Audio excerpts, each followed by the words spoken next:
alafu anaenda kuolewa.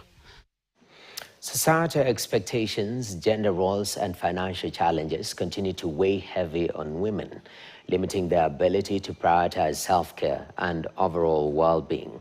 Experts and community leaders know that women often juggle multiple responsibilities, including career demands, family obligations, and domestic duties, leaving little time for themselves.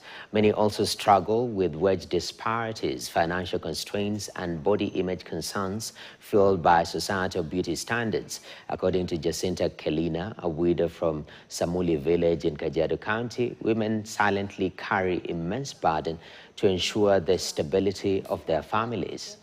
Nafsi yako, tunapojilinda sisi kama wamama, tunapunguza magonjwa. Tunapopunguza magonjwa, tunajisaidia juu hiyo pesa ungetumia kwenda kutibiwa, ungekuwa umejiweka afya nzuri. Tuna reduce magonjwa kama ya pressure, ya sukari, tuna reduce tena mafikira mengi ambayo inatuletea magonjwa mengi.